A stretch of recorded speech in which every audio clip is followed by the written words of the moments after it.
कल की वीडियो बहुत इंपॉर्टेंट है। उसमें पूरे निफ्टी के स्ट्रक्चर को डिस्कस किया हुआ है, इसलिए इसे देख लेना, मस्ट वॉच है। और ये पहला पार्ट है इस वीडियो का। वहीं से मैं आगे की बात को कंटिन्यू करूंगा और हम थर्ड पॉइंट को डिस्कस करेंगे। जिस दिन ट्रम्प साहब इलेक्शन जीते उस दिन सभी लोग सेक्टर रोटेशन की बात कर रहे थे और पीएम मोदी जी ने भी कुछ सेक्टर्स का हिंट अपने ट्वीट से दिया था। तो आज हम उन्हीं सेक्टर स्टॉक्स की बात करेंगे, क्या उनमें इन्वेस्ट करना सेफ है या फिर नहीं। क्योंकि लास्ट टाइम आप देखोगे तो लोकसभा इलेक्शन से पहले यही खबरें चल रही थी, अगर बीजेपी जीती तो डिफेंस स्टॉक्स या फिर पीएसयू स्टॉक्स रॉकेट हो जाएंगे, क्योंकि गवर्नमेंट का मेजर फोकस यहीं पर है। लेकिन बीजेपी के जीतने के बाद सबसे ज्यादा मार यहीं पर पड़ी है और यही साइकोलॉजी है मार्केट की। ध्यान से सुनना, जहां पर सब लोग बोल रहे हैं इस सेक्टर या स्टॉक्स के अंदर बड़ा खेल होगा, तो समझ लो वहीं पर आपके लिए जाल बिछा हुआ है। क्योंकि उसी एरिया के अंदर में ऑपरेटर या फिर बड़े प्लेयर तैयार बैठे हुए हैं माल चिपकाने के लिए। अगर अभी भी समझ में नहीं आया तो आईटी सेक्टर के अंदर 2021 के बाद का टाइम याद कर लेना। उस टाइम पर ब्रोकर्स यही ऐड चला रहे थे, अगर आईटी कंपनी का रेवेन्यू बढ़ रहा है तो आईटी कंपनी के स्टॉक्स में भी ग्रोथ आएगी। सुना होगा आप में से मैक्सिमम लोगों ने ये ऐड या फिर यूट्यूब में इसी टाइप की बातें। लेकिन उसके बाद हुआ क्या और वो ऐड कहाँ गायब हो गए वो किसी को नहीं मालूम। 2 साल के फिर सेक्टर ने यहाँ पर करेक्शन करी और फिर जो लोग बोल रहे थे आईटी बेस्ट है वही बोलने लग गए हम यूएस में डिपेंडेंट है, या फिर 10 और खराब कारण गिनाने लग गए जो कि बन जाते हैं जब भी करेक्शन शुरू होती है। और अगर अभी आप रिसेंटली याद कर लो तो 2 दिन पहले सब तेजी तेजी चिल्ला रहे थे ट्रम्प के जीतने के बाद, लेकिन एक ही दिन में बाजारों ने हवा निकाल दी। कहानी हो गई है बहुत। अब हम देखना शुरू करते हैं चार्ट्स और शुरुआत करेंगे टेक्नोलॉजी से, और इसमें अपने आप में बहुत से सेक्टर आते हैं। तो सबसे पहले हम देख लेते हैं आईटी को।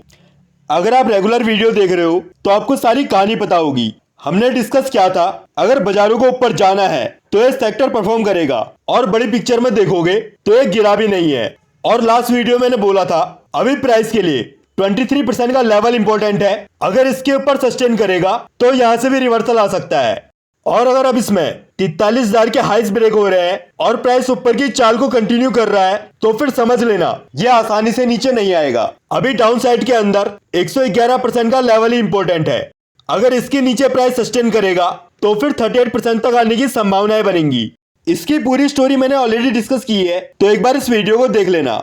अब दूसरा टेक्नोलॉजी के अंदर आते हैं हार्डवेयर्स, लेकिन इन स्टॉक्स को मैं स्किप करूंगा क्योंकि मैक्सिमम स्टॉक्स बहुत बड़े टाइम फ्रेम की बियर मार्केट के अंदर है और उनके अंदर भी बाउंस चल रहा है, और जिनका चार्ट ठीक है वो ऐसे एरिया में पहुंचने वाले हैं जहां से एक बड़ी गिरावट हो सकती है। इसलिए यहाँ पर अभी कमाने से ज्यादा ट्रैप होने का खतरा है, इसलिए अभी इन्हें मैं छोड़ देता हूँ और हम आगे बढ़ते हैं और टेलीकॉम कंपनीज को देख लेते हैं। और चार्ट देखने से पहले मैं ये बता देता हूँ लॉन्ग टर्म के चार्ट टेलीकम्युनिकेशन सेक्टर के बहुत अच्छे बने हुए हैं। जब भी इनमें कोई बड़ी गिरावट होगी तो इनमें बाइंग की अपॉर्चुनिटी बनेगी, लेकिन करंट टाइम के अंदर सब कुछ स्टॉक स्पेसिफिक और शॉर्ट टर्म के लिए ही देखना है, क्योंकि ऐसे एरिया में स्टॉक्स हैं जहां से बड़ी गिरावट हो सकती है। तो सबसे पहला हम चार्ट देखते हैं भारती एयरटेल। ऐसे लेवल्स में प्राइस पहुंच गया है जहां से ऊपर की चाल या फिर एक बाउंस बनेगा। अगर अपसाइड की बात करूं तो इसके अंदर बड़े टाइम फ्रेम का एक लेवल आ रहा है, लेकिन अभी यह बहुत दूर है। लेकिन क्या ये लेवल आ सकता है? बिल्कुल आ सकता है, और ऐसे में हमको एसएल को ट्रेल करते हुए आगे बढ़ना पड़ेगा, क्योंकि आज की डेट में ये नहीं बताया जा सकता ये यहां से सीधा ऊपर निकल जाएगा या फिर कॉम्प्लेक्स करेक्शन के अंदर या फिर साइडवेज करेक्शन के अंदर में फंस जाएगा। ये हमें सिर्फ टाइम के साथ ही पता चलेगा, लेकिन इन एरिया से एक बार ऊपर की चाल तो बनेगी और वही चाल हमको बताएगी ये करेक्शन में फंसेगा या फिर नए हाई की तरफ बढ़ेगा। अभी डाउन साइड के अंदर 138% का लेवल इंपॉर्टेंट है, अगर इसके नीचे प्राइस सस्टेन करेगा तो पहले वेट एंड वॉच करना है और ऊपर आने का वेट करना है। टाटा कम्युनिकेशन, इसका वीकली चार्ट दिखा देता हूँ। ये सितंबर 2023 से करेक्शन में है, 1 साल से ज्यादा हो गया है, और अभी देख के ये लग रहा है ये करेक्शन खत्म होने वाली है। अगर 23% के नीचे प्राइस सस्टेन करेगा तो फिर ये ट्रेंड लाइन और 38% का लेवल खुलेगा, और यही हमारे बड़े टाइम फ्रेम का स्टॉप लॉस भी है। अगर इसके नीचे प्राइस सस्टेन करेगा तो फिर रिव्यू करेंगे। अगर 23% से रिवर्स होता है तो फिर हमारा एसएल 23% ही होगा, और यह हमें सिचुएशन के अकॉर्डिंग देखना पड़ेगा। बड़े टाइम फ्रेम का हमारा एक लेवल आ रहा है 2500 के पास में, अगर यहाँ से प्राइस रिवर्स होता है तो फिर 2500 तक की एक चाल बन सकती है। साथ में इस ट्रेंड लाइन का भी हमको ध्यान रखना है, और अगर 2500 के ऊपर प्राइस सस्टेन करेगा तो फिर और भी अपसाइड ओपन होगी। वोडाफोन आइडिया, इसे हमने डिटेल में डिस्कस किया हुआ है और इसमें ट्रेंड लाइन भी ब्रेक हुई है। अगर इसे डिटेल में समझना है तो इस वीडियो को देख लेना। शॉर्ट में इतना है, जो भी इसके अंदर 2019 के बाद ऊपर का कार्यक्रम हुआ वो सिर्फ एक बाउंस है और ये अपने बहुत बड़े टाइम फ्रेम की बियर मार्केट के अंदर है, लेकिन बाउंस इसके अंदर आ सकता है 27 रुपए तक का। बीच के लेवल भी इंपॉर्टेंट है और अभी ट्रेंड लाइन ब्रेक हुई है तो हम 6 रुपए के पास में नजर रखेंगे। इस जोन के पास में प्राइस संभल रहा है या फिर नहीं संभल रहा है, लेकिन साथ में ये भी जान लो ये बहुत रिस्की स्टॉक है और लॉन्ग टर्म में इसके अंदर रुपया डूबने की पूरी प्रोबेबिलिटी है। इंडस टावर, इसका बड़ा चार्ट बहुत ही बेहतरीन बन रहा है। ज्यादा डिटेल में एक्सप्लेन करूंगा तो कंफ्यूज हो जाओगे, खाली अभी लेवल्स को देख लेना। 81% की जोन इंपॉर्टेंट है, अगर इसके नीचे प्राइस सस्टेन करेगा तो फिर यहां से भी एक बड़ी गिरावट होगी और जब तक ये लेवल संभल रहा है तब तक 500-600 की जोन में जाने की पूरी प्रोबेबिलिटी है। अब कुछ एआई स्टॉक्स को देख लेते हैं और पहला चार्ट है OFSS। 9,500 10,000 की जोन इसमें इंपॉर्टेंट है और जब तक प्राइस इसके ऊपर है तब तक इसके अंदर 15,000 से 17,000 तक जाने की प्रोबेबिलिटी है। हैप्पीएस्ट माइंड, इस स्टॉक ने लोगों का खून पी रखा है, 3 साल से ज्यादा हो गए हैं और इसके अंदर गिरावट खत्म ही नहीं हो रही है। लेकिन इस कंपनी के अंदर दम है क्योंकि 3 सालों से गिरने के बावजूद भी इसने अपनी 6-8 महीने की तेजी को खत्म नहीं किया और अभी तक सिर्फ 38% की करेक्शन हुई है। इसके अंदर अब नजरें बनाए रखनी है। अगर ये ऊपर वाली ट्रेंड लाइन के ऊपर सस्टेन कर लेता है तो फिर एक नया ऑल टाइम हाई दिख सकता है जिसमें हमारा ऐसा होगा 38% का ही। और ये जोन अब बहुत नैरो होती जा रही है तो इसका ध्यान रखना। अब ये जोन यहाँ से टूटेगी और इसका भी ध्यान रखना, अगर जोन ब्रेक हो रही है तो उसके बाद प्राइस में स्पीड होनी चाहिए, उसके बाद रुकने का कोई मतलब नहीं बनता। अगर प्राइस उसके बाद रुक रहा है तो इसका मतलब है गड़बड़ है और इसे आप ऊपर नीचे कहीं भी अप्लाई कर सकते हो। और एआई के जो बाकी स्टॉक्स हैं वो मुझको ठीक नहीं लग रहे हैं और वहां पर रिस्क एंड रिवॉर्ड रेशियो भी फेवरेबल नहीं है।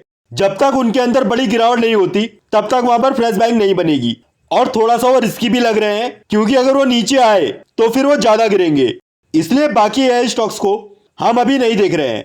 और अब हम थोड़ा सा आगे बढ़ते हैं और डिफेंस स्टॉक्स को या फिर स्पेस स्टॉक्स को देख लेते हैं और इसमें से पहला चार्ट है एमटार। बेहतरीन चार्ट है, अगर 100% के पास में आता है तो यहां पर हम नजर रखेंगे। अगर यहां से रिवर्स हुआ तो एक नया हाई बनने की यहां पर पूरी प्रोबेबिलिटी है। अगर 100% के नीचे सस्टेन करेगा तभी हम वेट एंड वॉच करेंगे, वरना इसका इस जोन से टाइम आने वाला है ऊपर जाने का। HAL 100% के ऊपर है, इसी लेवल में नजर रखनी है। अगर यहां से रिवर्स हुआ तो बड़े टाइम फ्रेम का लेवल आ रहा है 6,300 के पास में, तो यहां तक कि इसके अंदर चाल बन सकती है, लेकिन इसे शॉर्ट टर्म के लिए देखना है और श्री SL के साथ, क्योंकि जब भी इनमें गिरावट होगी वो बड़ी होगी। ये लॉन्ग टर्म बाइंग के लेवल्स नहीं है, जब बड़ी गिरावट होगी तब देखेंगे। बेल, बहुत सावधानी से इसके अंदर काम करना। डाउन साइड के अंदर 61% का लेवल इंपॉर्टेंट है, अगर इसके नीचे प्राइस सस्टेन करेगा तो 100% के लेवल खुलेंगे और अगर 100% के नीचे प्राइस सस्टेन कर रहा है तो फिर एक बार वेट एंड वॉच करना, ऊपर आएगा तभी इसके अंदर काम करेंगे। और जब तक ये 100% के ऊपर है तब तक इसके अंदर एक नया लाइफ हाई बनने की पूरी प्रोबेबिलिटी है। BEML, हमारे एक बड़े टाइम फ्रेम के इंपॉर्टेंट लेवल से इसमें रिजेक्शन आया है तो अपसाइड के अंदर अभी यही रेजिस्टेंस है। जब तक प्राइस इसके नीचे है तब तक ये करेक्शन के अंदर में है और अगर अब प्राइस वापस से 3600 के लेवलों को ब्रेक कर देता है और अपनी नीचे की चाल को कंटिन्यू करता है तो फिर यहां से भी एक बड़ी गिरावट दिखेगी। अभी अगर हम किसी सेक्टर को भी देख रहे हैं तो उसके अंदर भी बहुत ज्यादा स्टॉक स्पेसिफिक होना पड़ेगा, ये थोड़ा रिस्की है अगर ये नीचे काट देता है। और इस वीडियो को भी एक बार आप देख लेना, इसमें बहुत से स्टॉक्स को डिस्कस किया है जो डिफेंस और स्पेस के अंदर काम कर रहे हैं और स्टोरी लाइन सबके अंदर सेम है। और अब हम आगे बढ़ते हैं और एनर्जी स्टॉक्स को देख लेते हैं और पहला चार्ट है रिलायंस।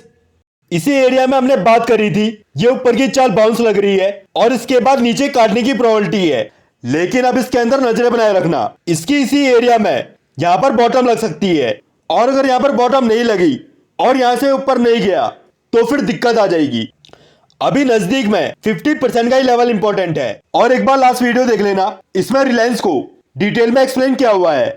IOC, इसे भी हमने पहले डिस्कस किया हुआ है, 100% में प्राइस आ चुका है, अगर यहां से नीचे जाएगा तो मैक्सिमम 125 के पास तक और यहाँ कहीं से भी रिवर्स होकर ये नए हाई की तरफ चल देगा। बस 138% के लेवल का ध्यान रखना। अगर इसके नीचे प्राइस सस्टेन करेगा तो फिर इसका मतलब है फिर यह बड़े टाइम फ्रेम की करेक्शन में एंटर कर रहा है। फिर एक बार खरीदने से पहले हम इसे वॉच करेंगे। ONGC, इसका बड़ा चार्ट बहुत ही बेहतरीन है, लेकिन शॉर्ट टर्म के अंदर ये बहुत ज्यादा रिस्की है। अभी डाउन साइड के अंदर 230 के लेवल का ही ध्यान रखना। अगर इसके नीचे प्राइस सस्टेन कर रहा है तो फिर वेट एंड वॉच करना है। काम इसके अंदर 111% के ऊपर ही करेंगे, और अगर यहां से प्राइस रिवर्स होता है तो फिर ये 350-500 की जोन में जा सकता है। लेकिन ये फ्रेश बाइंग वाली स्टॉक नहीं है और ना ही ये लॉन्ग टर्म के लेवल्स हैं। अगर इन्हें देखना भी है तो शॉर्ट टर्म के लिए देखना है स्टिक एसएल के साथ। NTPC 2020 के बाद इसके अंदर बहुत बड़ा रुपया बना है, लेकिन बड़े टाइम फ्रेम का एक इंपॉर्टेंट लेवल आ गया है जहां पर भी प्राइस फंसा है। अगर इसके ऊपर निकलेगा तो फिर 620 तक के रास्ते खुलेंगे। लेकिन ये स्टॉक्स फ्रेश बाइंग के लिए नहीं है, और ये ऐसी एरिया के अंदर में है जहां पर कुछ ना कुछ पार्शली प्रॉफिट बुक करना शुरू कर देना चाहिए। अगर बाजार के अंदर इन्वेस्ट करना भी है तो न्यूज के बेसिस में मत करो, सिर्फ वहां करो जहां पर रिस्क एंड रिवॉर्ड रेशियो हमारा फेवरेबल है, एसएल छोटे हैं और रिवॉर्ड का साइज बड़ा है। अगर आंखें बंद करके सिर्फ न्यूज के बेसिस में काम करोगे तो बाद में पछताना पड़ेगा। आज तो हमने सिर्फ उन स्टॉक्स को डिस्कस किया है जिनका हिंट पीएम मोदी जी के ट्वीट से मिला था। आने वाले टाइम पर हम उन स्टॉक्स को भी एनालाइज करेंगे जिनको बहुत से लोग डिस्कस कर रहे थे ट्रम्प के जीतने के बाद। और जाने से पहले एक बार निफ्टी का चार्ट दिखा देता हूं। अगर अभी आप देखोगे तो अभी 14% की जोन संभली हुई है, और अगर नैस्डैक देखोगे तो अभी 111% के ऊपर है। अगर इसके नीचे प्राइस आएगा तभी जाकर एक गिरावट होगी, वरना यहां से ऊपर के रास्ते खुले हुए हैं। कल की वीडियो को एक बार देख लेना, वहां पर सब कुछ डिस्कस किया हुआ है। और जैसा आपको पता है बाइंग सेलिंग की कोई भी रिकमेंडेशन नहीं है, मैं सिर्फ यहाँ पर खुद की स्टडी शेयर कर रहा हूँ जो गलत भी हो सकती है। इसलिए कोई भी डिसीजन लेने से पहले एक बार खुद भी एनालाइज कर लेना।